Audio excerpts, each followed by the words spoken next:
Juárez y su México, por Ralph Roder. 20. Segunda parte. La Guerra Civil.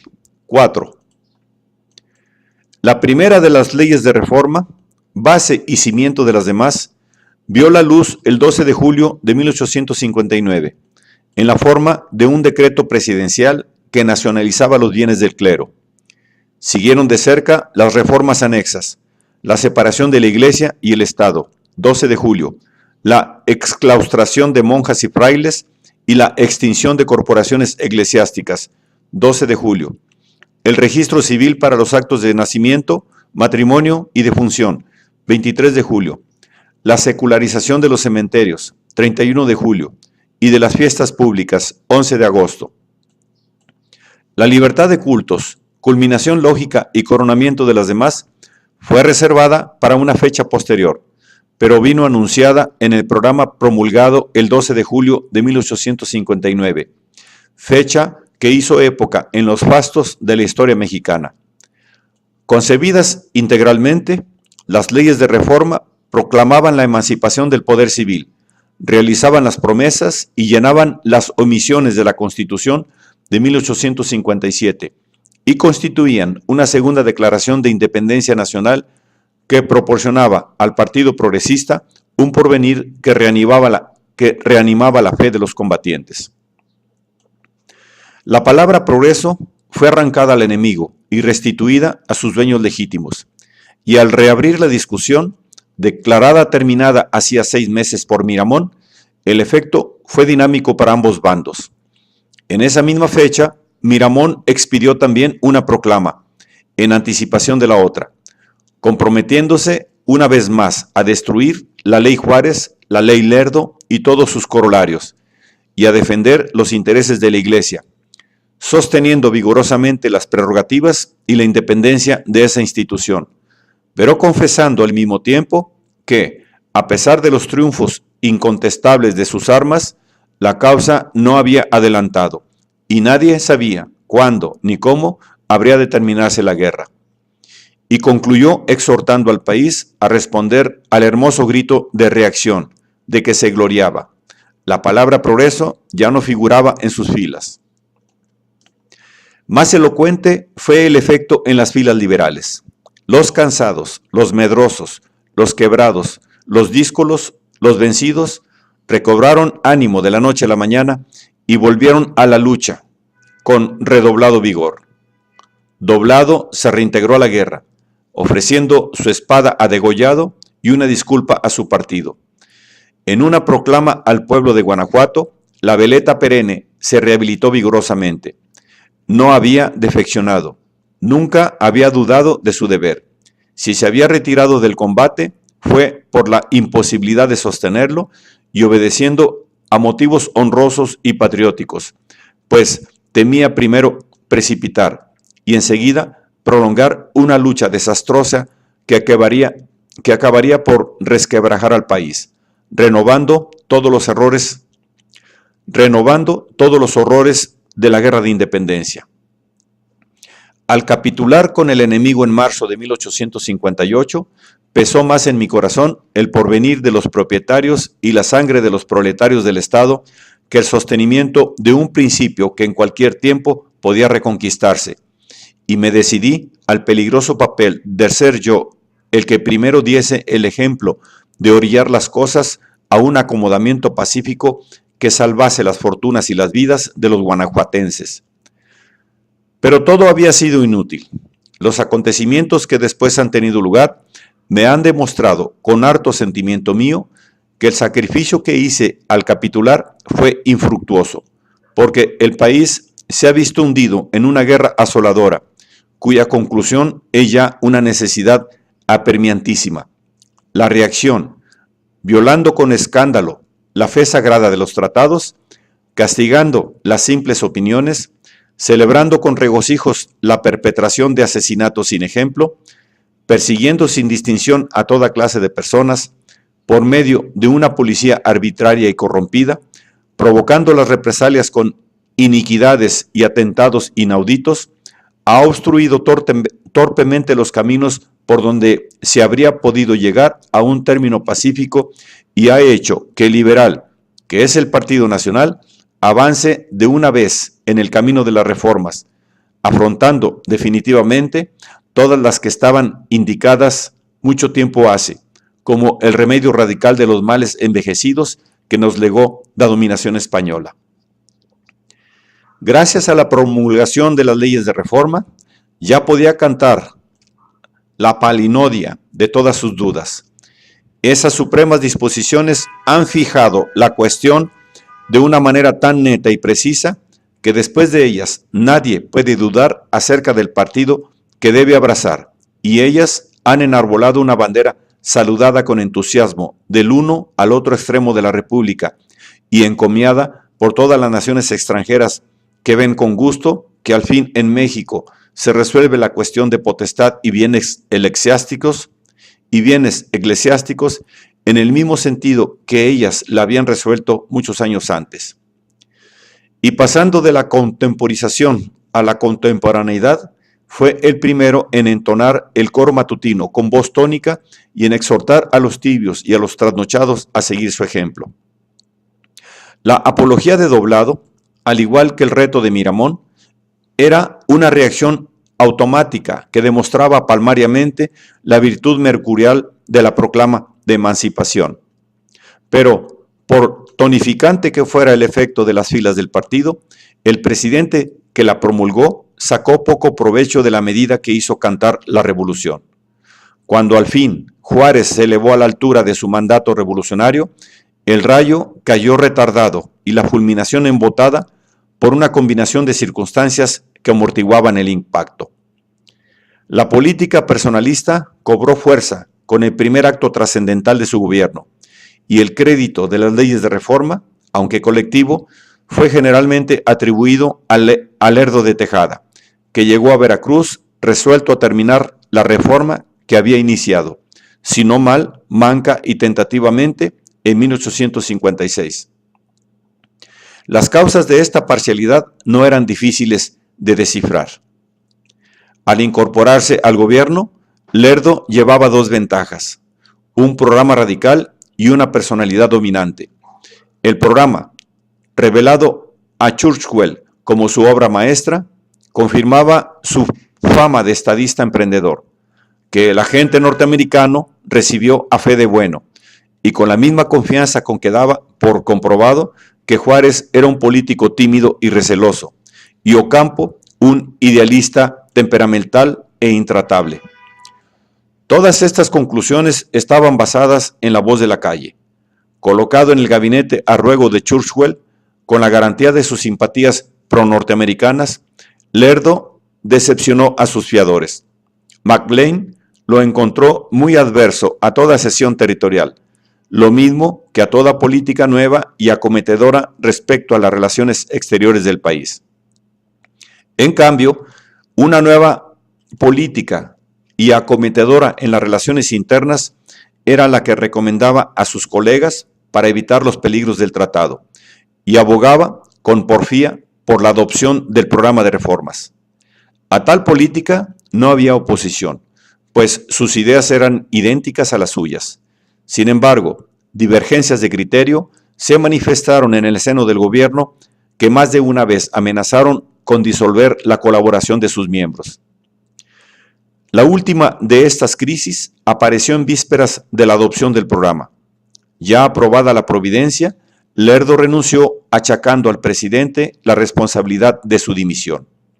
Usted y yo hacemos un esfuerzo que no puede convenir a nosotros mismos ni a la causa de defendernos, le expuso en su carta de despedida. Usted está obrando contra sus ideas, y a mí me falta, por esta razón, la confianza que se requiere para entrar de lleno en el difícil camino que a mi juicio se debe adoptar. ¿Cómo puede ser bueno este principio al acometer una empresa tan espinosa como lo es la reforma radical de una sociedad como la nuestra? 1000 veces preferible es para todos que yo me separe y que usted siga sus propias inspiraciones.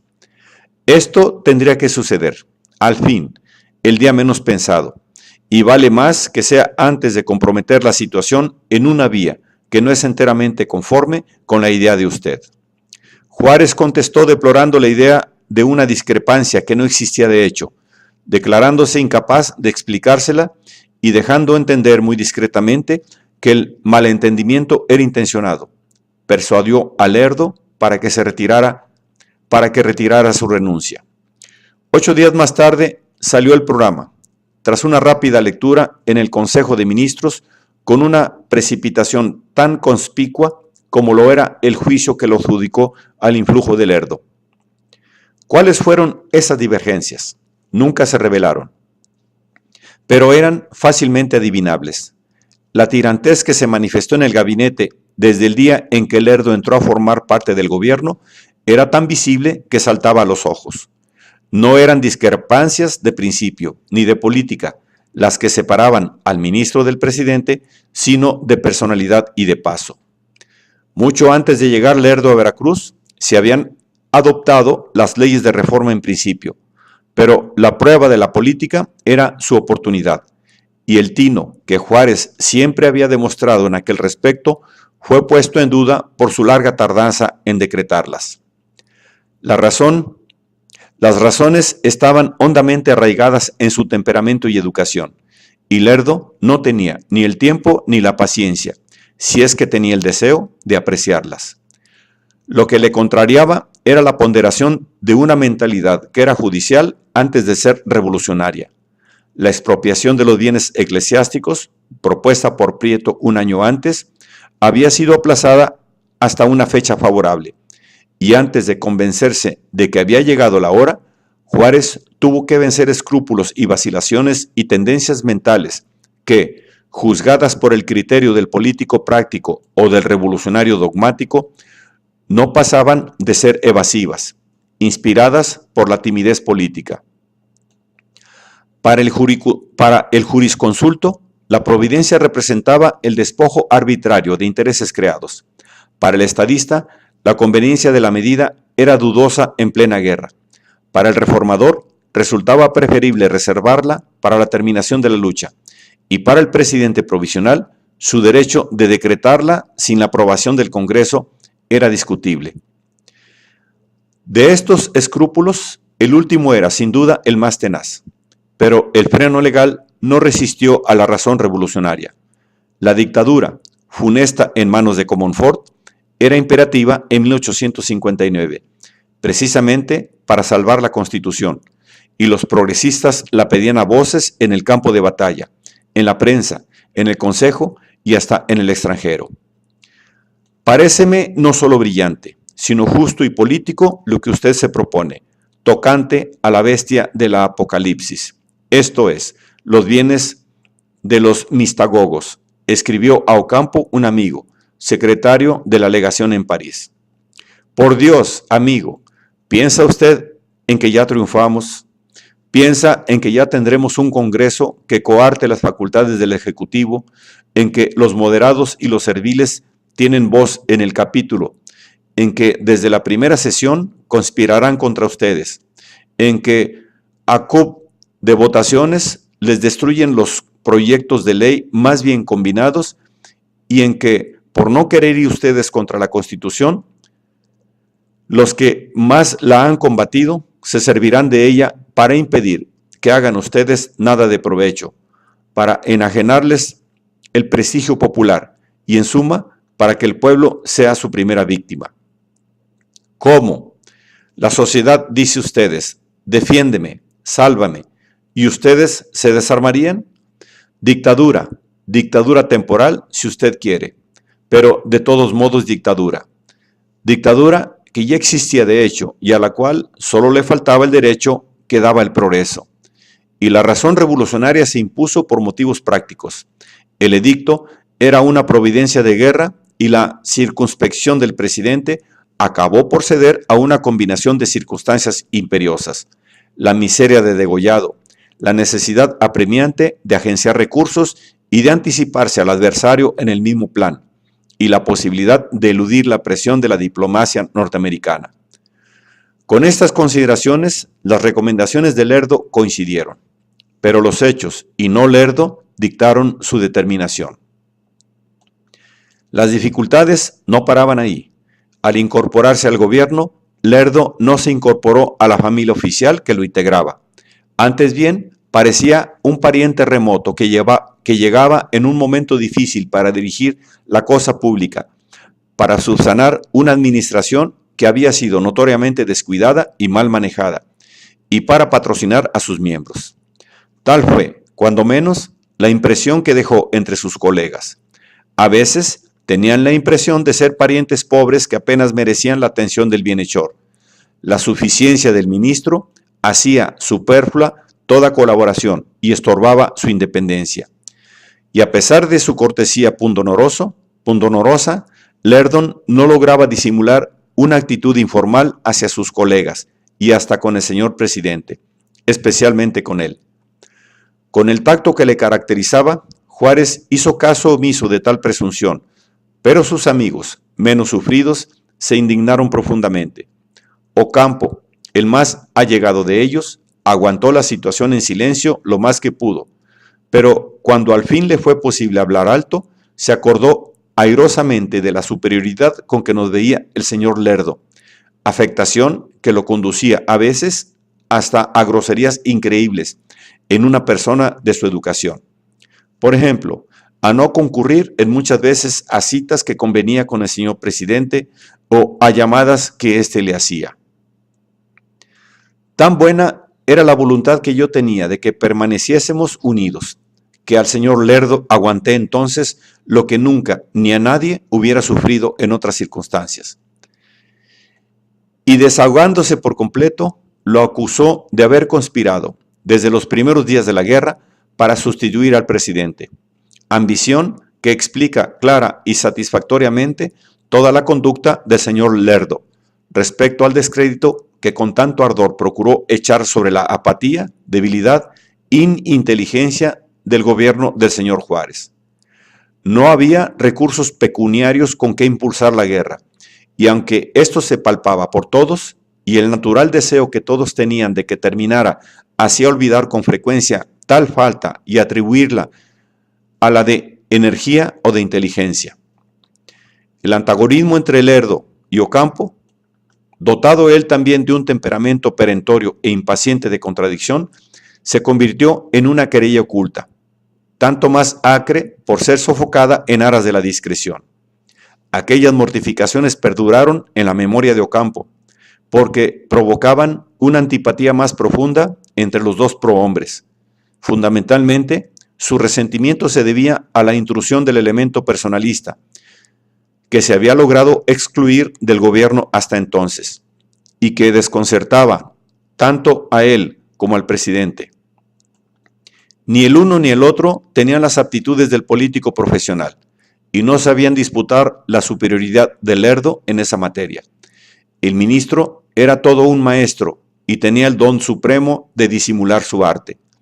Inconscientemente, quizás, e imperceptiblemente, sin duda, logró opacar a sus colegas y relegarlos a la sombra, acaparando sus ideas, anticipando sus intenciones, monopolizando sus méritos y llamando la atención pública sin solicitarla.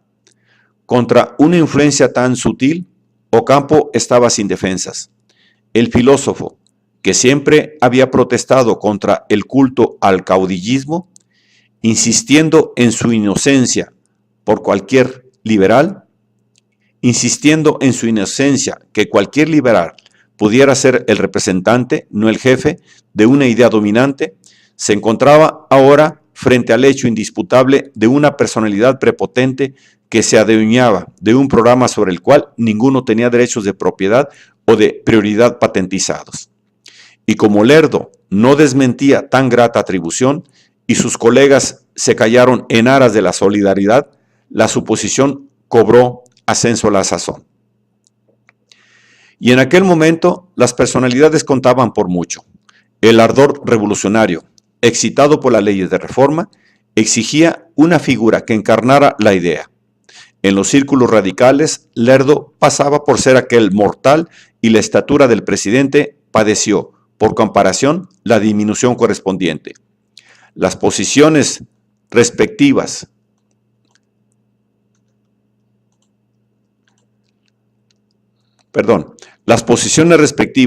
de los dos prohombres que iniciaron sus carreras revolucionarias al mismo tiempo estaban completamente invertidas. El impulso dado al movimiento por Juárez 4 años antes había pasado tan patentemente a manos de Lerdo que, en vez de conducir, el presidente parecía conducido, y entre los lerdistas se le reputaba un peso muerto y un estorbo para el movimiento.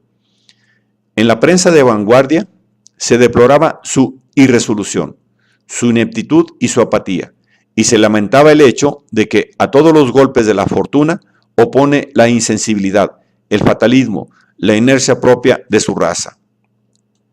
Y la queja, a pesar de los motivos evidentes que la inspiraban, planteaba un problema fatídico, a saber, si fuera posible que jamás el hijo de una raza subyugada venciera sus limitaciones seculares, superando la prudencia, la paciencia, las virtudes mansas de los vencidos, para alcanzar la autoridad indispensable para cumplir con su responsabilidad.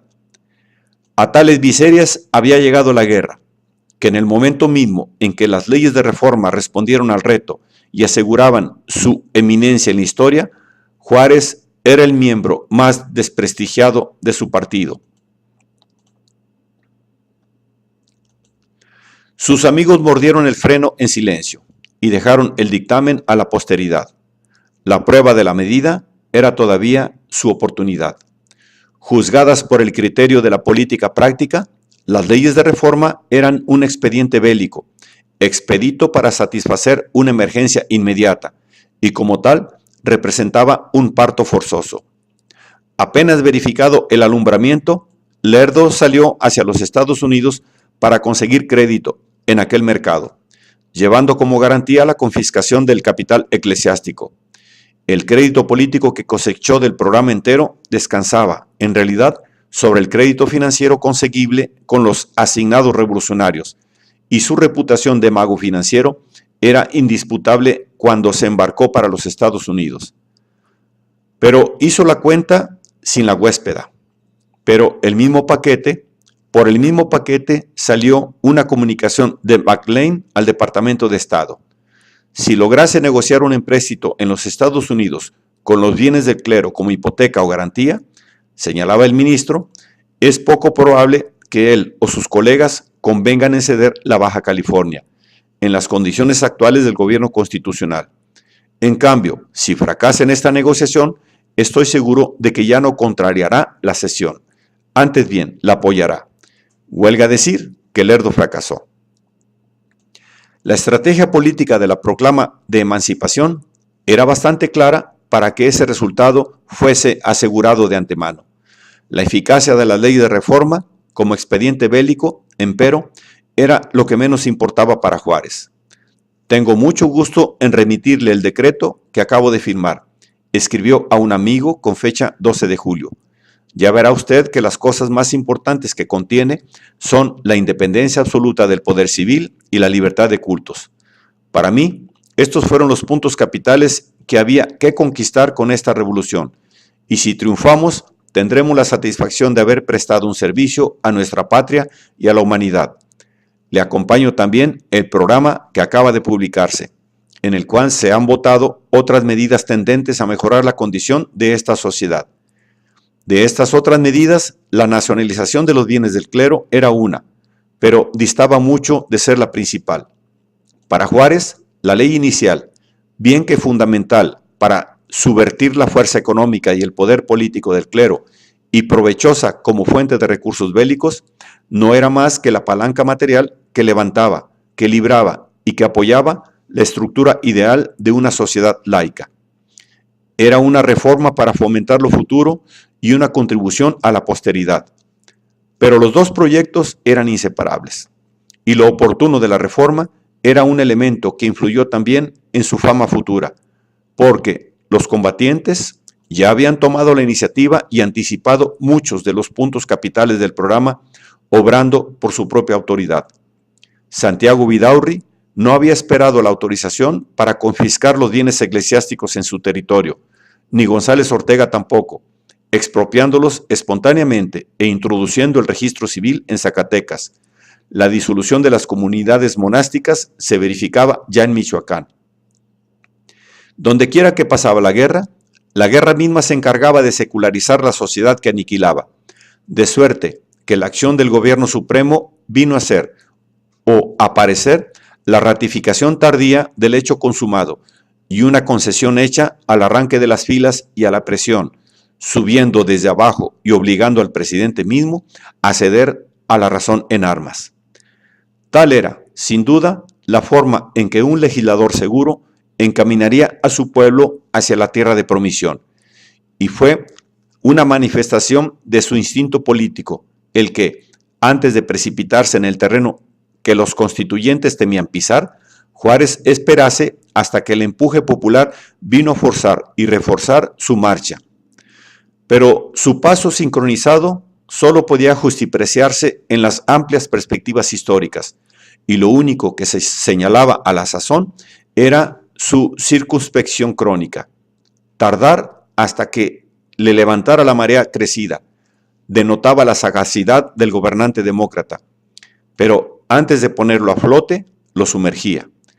Una política tan pausada, tan sana y discreta tenía poca espectacularidad y menos popularidad, y la consecuencia fue que, cuando el presidente dictó las leyes que señalaban la consumación del movimiento, la vanguardia ya lo había propasado, y lo juzgaba su representante más atrasado. Útil para medir el progreso popular, tal actitud era de buen augurio desde un punto de vista sereno e impersonal, pero su filosofía, fundada en el respeto a la opinión pública, lo condenaba a ser consumido por su prole política. Concibiendo su función como un conducto para las fuerzas populares, se identificaba integralmente con su cargo y se subordinaba a la voluntad de las fuerzas vivas de la nación. Y al practicar tan literalmente la teoría democrática, se adelantaba a su época y sentaba un precedente singular y contraproducente en un periodo de transición tormentosa. La democracia era un ideal remoto para un pueblo sin experiencia de su disciplina y cuya historia había sido dictada siempre por la anarquía colectiva de sus caudillos.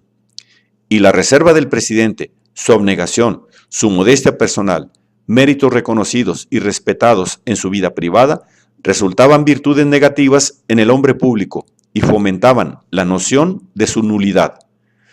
Ahora bien, esta consecuencia no era sin importancia.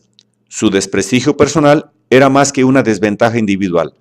La desestimación del presidente reaccionaba a la vez en el movimiento, fomentando la anarquía inherente del Partido Liberal y produciendo brotes de insubordinación entre los caudillos en campaña y de desafecto en las filas civiles. Acá y allá se manifestaba ya en el verano de 1859 una tendencia incipiente a independizarse del control del gobierno central. En Guerrero, la prensa protestaba contra las guerrillas hambrientas e indisciplinadas que desolaban el Estado y achacaba la responsabilidad a la improvidencia del presidente. Don Benito Juárez no ha sabido ni intenta moralizar la revolución, rezaba la protesta. Para no hacerla odiosa, deja hacer tanto a los buenos como a los malos, sin preocuparse de los males que causa su apatía y completa ineptitud. Es ya tiempo de que la legislatura del Estado declare cortar sus relaciones con un gobierno que solo causa males. El Club Rojo local propuso que se circulara una petición entre los gobernantes de la Liga exigiendo la renuncia del presidente. No admitimos más soberanía que la de los estados, quienes deben delegarla en manos de reconocida actividad. Don Benito Juárez sabe esperar sin padecer, no sabe obrar sacrificándose. No es el hombre de la revolución, sino de la contrarrevolución. La severidad de la censura fue subrayada por la firma del denunciante, Ignacio Altamirano, revolucionario ardiente y hermano de raza, que reivindicaba la reputación del indígena por la energía con que fustigaba a don Benito Juárez. La democracia era lejos de ser un sustituto para la autoridad personal, y al recibir el arre del pueblo, nada ganaba, ni la una ni la otra, y las murmuraciones que soplaban entre la cosecha del verano de 1859 no tardaron en tomar forma. En septiembre, Santiago Vidaurri inició la secesión, retirando sus tropas de la campaña y su apoyo al gobierno, con el pretexto de que lo que el país necesitaba era una dictadura progresista, y aunque la difusión de la defección fue cortada por Degollado, que expulsó al desertor del mando y del país, bastaba el incidente para demostrar hasta cuáles extremos la impaciencia con el presidente era capaz de llegar. El único ambiente, quizás, en que su reputación quedó intacta era en el campo enemigo. El enemigo le prodigó una celebridad tremenda. El enemigo tenía buena memoria y le atribuyó las leyes de reforma al mal original de la ley Juárez, la que a su vez no era más que un remedio de las leyes francesas de 1793.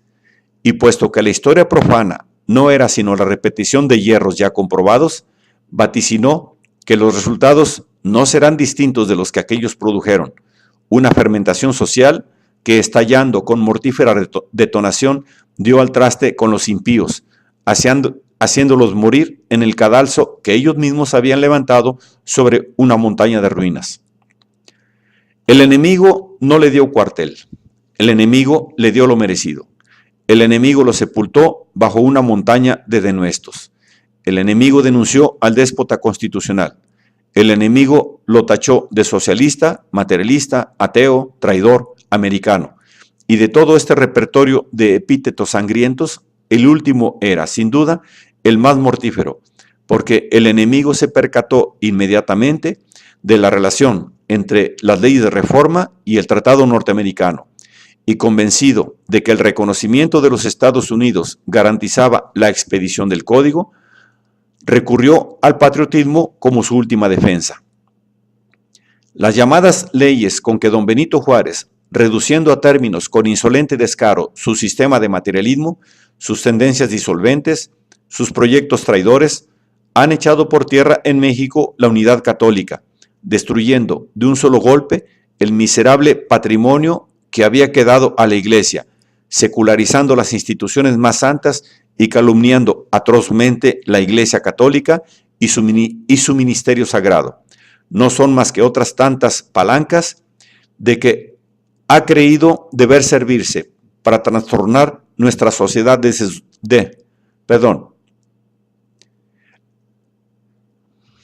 No son más que otras palancas de que ha creído deber servirse para trastornar nuestra sociedad desde sus cimientos. No son más que otras tantas prendas otorgadas a nuestros enemigos nacionales que les garantizarán sobreabundantemente la indemnización que hayan de reclamar por la protección que presten a los traidores. Y esa indemnización nunca consistirá en otra cosa que en el sacrificio infame de nuestra nacionalidad por entero.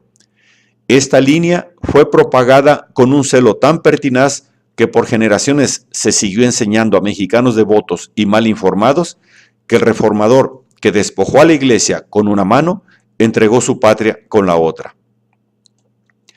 La imposibilidad de conseguir un empréstito en los Estados Unidos con la garantía de los bienes del clero hizo ineludible la negociación del tratado. Antes de la salida de Lerdo, McLean volvió a sondearlo respecto a la cesión de Baja California, y en su última conferencia, la resistencia que siempre había manifestado Lerdo a la venta, a menos que fuera a un precio exorbitante y en alguna fecha posterior, cuando tuviera consolidada su influencia en la marcha del gobierno, se modificó materialmente.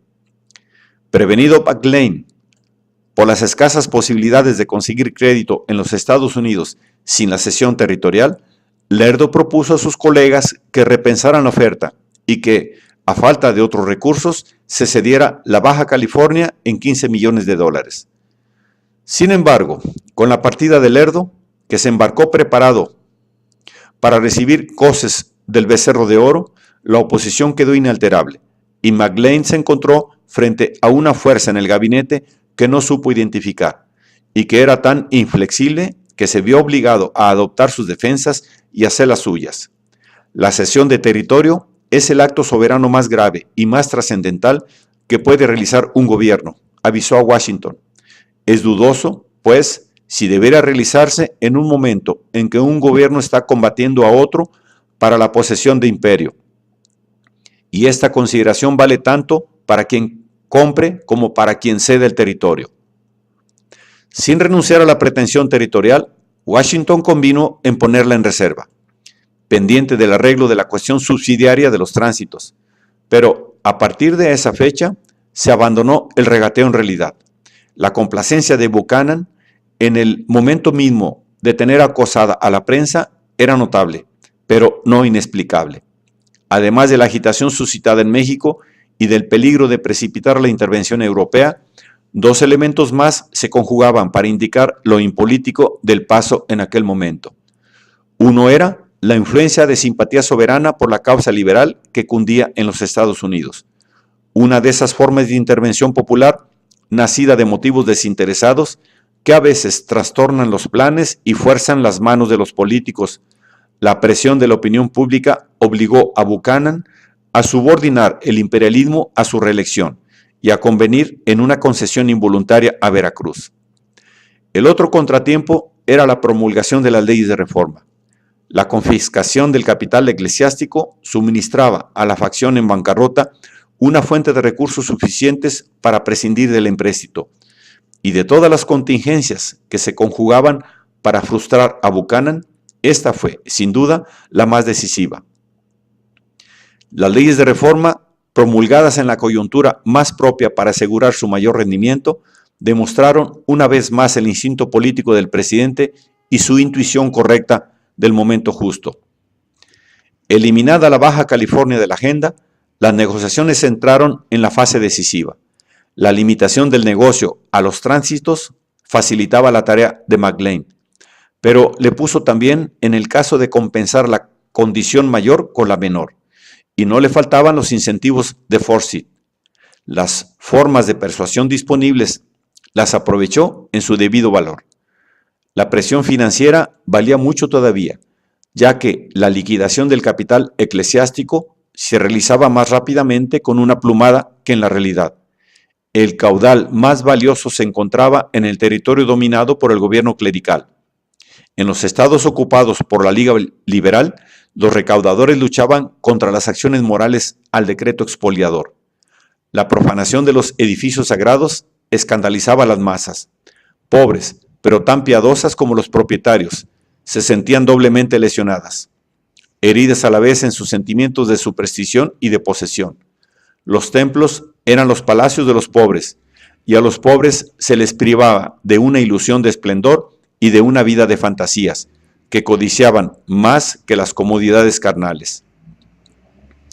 Las clases acomodadas, temiendo incurrir en las penas decretadas por la Iglesia contra sus despojadores, se mostraron tan pobres de espíritu como las masas, y los bienes del clero, amparados por la invendibilidad canónica y económica, burlaban la autoridad de los vándalos.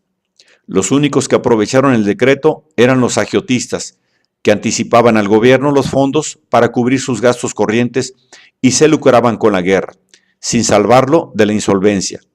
De modo que la liquidación del botín dejaba a McLean amplias posibilidades de operar al margen de las leyes de reforma.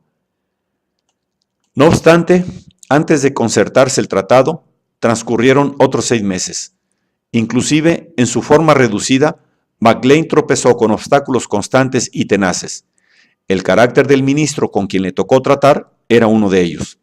La excursión de Lerdo a los Estados Unidos eliminó del gabinete al espíritu maestro cuya mentalidad práctica era, naturalmente, pan-norteamericana. Ocampo también era pro-norteamericano, pero por la razón contraria, y bien para emular a Lerdo, bien para manifestar su propia idiosincrasia, tomó la iniciativa durante su ausencia.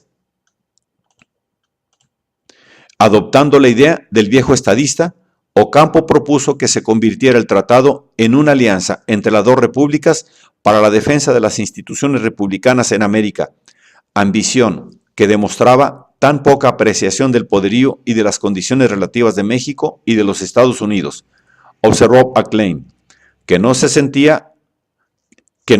me sentía con ánimo de anticipar ningún provecho práctico de ellas. Para que una alianza santa en el interés democrático produjera ventajas más gloriosas y más positivas que algunas leguas de tierra mexicana, había que hacer grandes concesiones al paladín de la libertad, y la gloria que le brindaba Ocampo no bastaba para sobornar al gobierno norteamericano. Disipado aquel malentendimiento y reducida la discusión a términos razonables, la regulación de los tránsitos suscitó otras dificultades que ocasionaron más demoras. De estas, la más importante era el derecho, reclamado por McLean, de proteger los tránsitos con tropas norteamericanas. Aunque justificada por la perturbación del país, la condición vulneraba sentimientos insensibles a la razón, y después de pasar semanas en discusiones infructuosas, McLean quedó convencido de que con aquel idealista incorregible nunca llegaría a hablar el mismo lenguaje. La discusión terminó en un empate. Ocampo renunció, pero su sucesor era igualmente inflexible. McLean se marchó a Washington, pero a su regreso encontró a Ocampo otra vez en el ministerio y echó mano de su último argumento. Aprovechando el asesinato de un ciudadano norteamericano por Márquez durante su ausencia, adoptó la idea de una alianza propuesta por Ocampo, pero en un sentido unilateral, y recomendó a Washington una expedición punitiva contra Miramón, con o sin el consentimiento del gobierno de Juárez. El argumento convenció a Ocampo, el empate quedó roto y la protección de los tránsitos fue otorgada, bajo determinadas condiciones. Con mucha dificultad, McLean informó al departamento en buen romance. Induje al gobierno constitucional a reconocer su obligación de solicitar la ayuda del gobierno de los Estados Unidos, cuando se ve en la imposibilidad de desempeñar las funciones propias de un gobierno, y solo al declarar que tarde o temprano el gobierno de los Estados Unidos tomaría sus disposiciones sin atenerse a él o a cualquier otro gobierno o autoridad en defensa de sus derechos reconocidos y para proteger a sus ciudadanos, logré una solución satisfactoria en mi concepto respecto al punto. El punto más fácil, en cambio, fue la concertación de un tratado comercial, formulado en el espíritu liberal prometido por Ocampo y basado en el principio de intercambio libre, sin barreras aduanales y con la reciprocidad absoluta. Principio que entrañaba también la cuestión del poderío económico y de las condiciones relativas de las dos repúblicas, pero sin originar dificultades para el ministro norteamericano, y que el mexicano aceptó a cambio de la cancelación de las reclamaciones pecuniarias levantadas por Forsyth. El 14 de diciembre de 1859, las negociaciones terminaron y Ocampo calzó con su firma el convenio que había de ser, política y materialmente, su sentencia de muerte. Poco antes de celebrar el tratado, un periódico estadounidense publicó un resumen del texto. Los puntos capitales aseguraban al gobierno de los Estados Unidos el derecho de paso por el istmo de Tehuantepec en perpetuidad y la vía férrea proyectada a través del sector noroccidental del país, así como el derecho de proteger las comunicaciones con sus propias fuerzas militares, con el consentimiento del gobierno mexicano o en casos de emergencia sin autorización previa. En cambio, el gobierno mexicano recibía la promesa de $2 millones en efectivo, 2 más en crédito a cuenta de indemnizaciones norteamericanas y como regalía una nota infamante. Las protestas prorrumpieron, tremendas y tonantes. El gobierno de Tacubaya encabezó el coro con denuncias en la prensa y una protesta formal, dirigida a Washington, contra un contrato inválido concertado por un gobierno irresponsable. El gobierno de Veracruz, declaró Bonilla sin temor de contradicción, al aprobar el tratado, se ha arrogado títulos y facultades que no tiene, ni siquiera por la Constitución que invoca, y si llegara a triunfar, sus partidarios, para establecer regularidad en sus asuntos, lo obligarán a expiar con un castigo ejemplar un atentado tan enorme contra la soberanía nacional.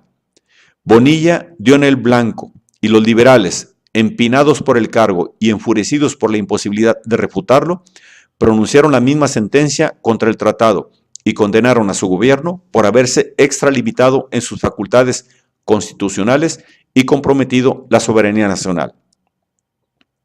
Las protestas, principiando con ataques en la prensa, dimisiones en la milicia y libelos pegados en las calles, cundieron como mancha de aceite y estallaron en un escándalo que, lejos de apagarse con el tiempo, se perpetuó y se transformó en un reproche permanente al gobierno de Juárez.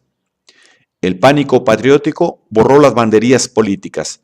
El ciseo era universal y el daño no se limitó a los efectos domésticos de la transacción. El Times de Londres lo señaló como un acontecimiento histórico de funestas consecuencias. Las noticias llegadas hoy de Nueva York tienen una importancia extraordinaria para los tenedores de bonos, pues si se ratificase definitivamente el tratado que se dice concluido ya en Veracruz, a partir de aquella fecha, México pasará virtualmente bajo el dominio americano. Todo el norte del país quedará abierto a los colonos americanos, los que tendrán no solo el privilegio de introducir sus efectos sin pagar los derechos de aduana, sino también el derecho de llamar en auxilio a las tropas americanas en cualquier dificultad que pueda surgir con la población mexicana.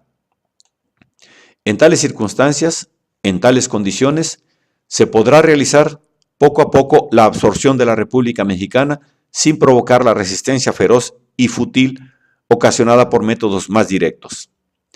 En París y Madrid, donde el temor a la expansión norteamericana no era menos vivo, la prensa hizo capital político también del avance logrado. Pero el choque más brutal fue la reacción de la opinión pública en los Estados Unidos. Casi toda la correspondencia mexicana en la prensa estaba concentrada en los periódicos de Nueva York y de Nueva Orleans. Y como el servicio informativo corría a cargo de corresponsales gratuitos y de contribuciones voluntarias, y estaba sujeto a partidarismos personales y adaptado a la política editorial del vehículo, estas fuentes de información representaban polos de propaganda y focos de infección para el resto del país. Con contadas excepciones, la prensa de Nueva York se empeñó en desacreditar un convenio que carecía de ventajas comerciales y que adolecía de peligros políticos para los intereses del norte. Pero fue en Nueva Orleans, en la cuna misma de la Louisiana Tehuantepec Company, en donde la prensa dedicó al tratado las burlas más sangrientas.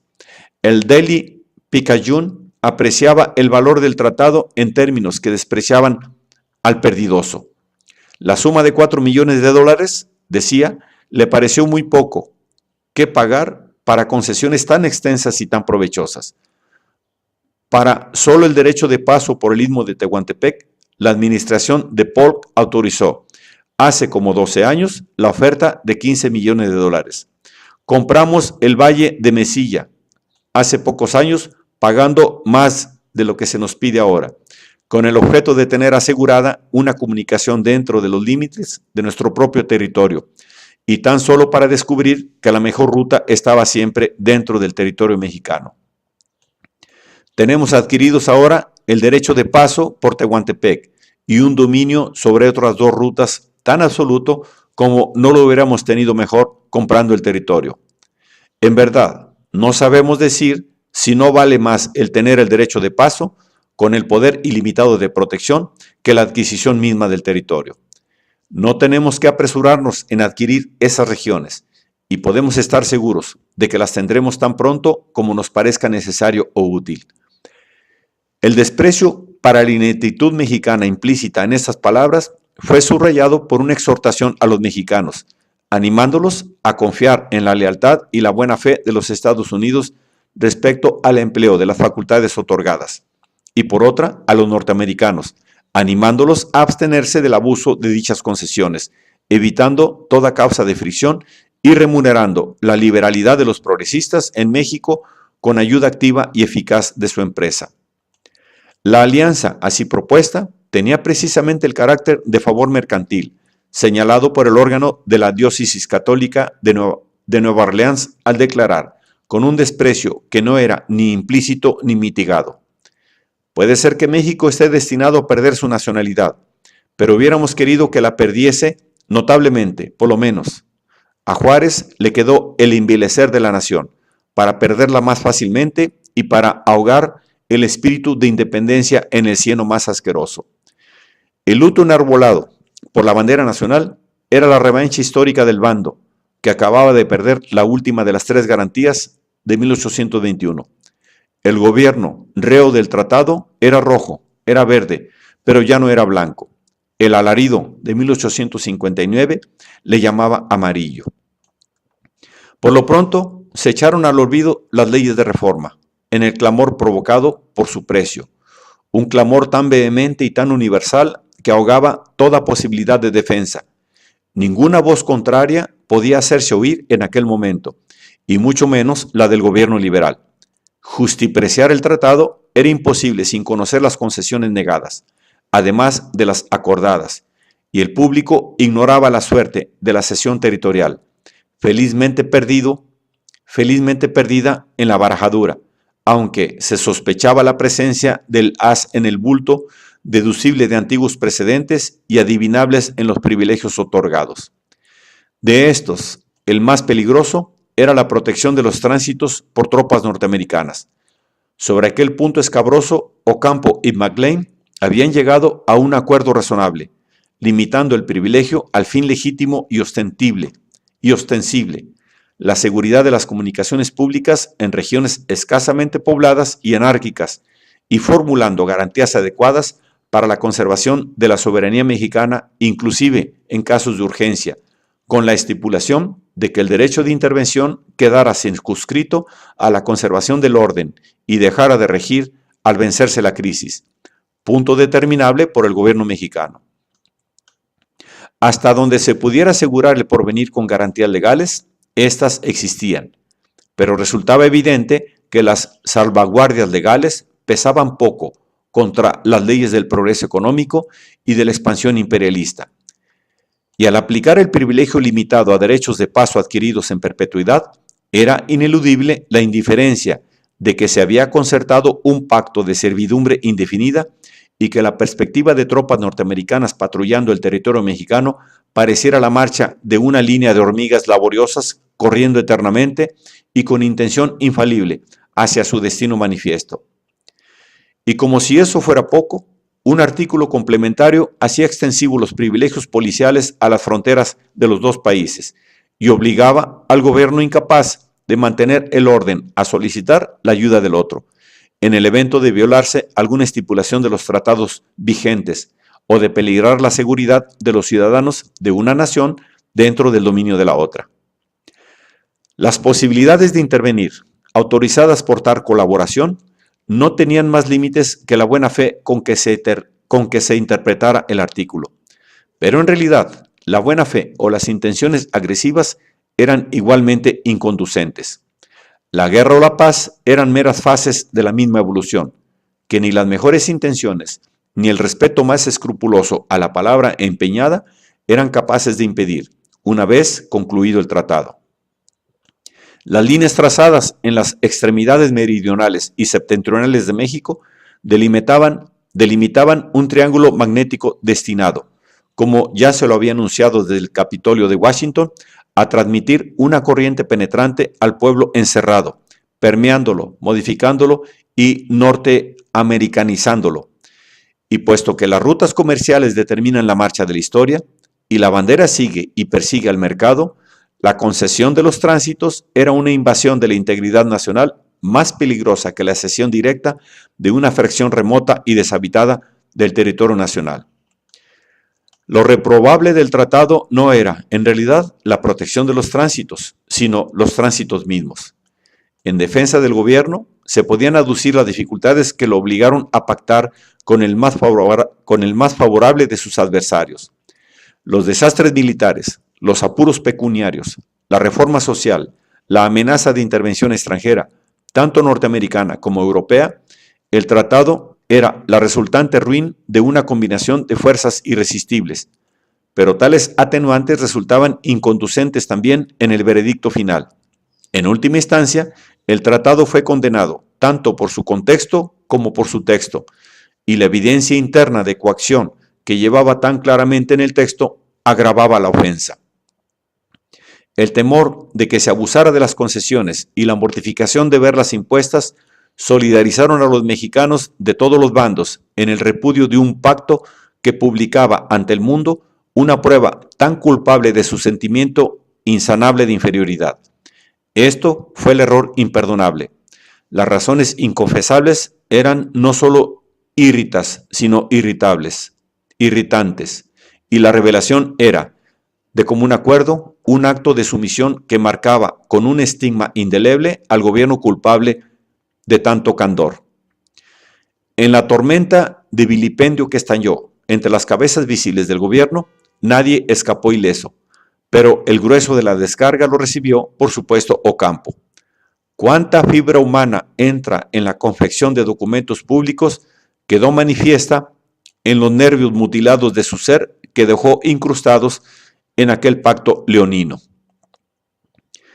Por una incongruencia cruel, al idealista intransigente que renunciaba siempre que desaprobaba y que se preciaba de quebrarse antes de doblarse, le tocó llevar a cabo una negociación que violaba su carácter y que le comprometió irremisiblemente, pero desempeñó su papel inglorioso hasta el fin y sacrificó su reputación a su causa. Empero, apenas firmado el tratado, se retiró del gobierno, buscando la oscuridad que había perdido para siempre. Amigos comprensivos los tenía aquí y allá, que le aseguraban en privado que era la víctima no de pasiones políticas, sino de la hazaña partidarista.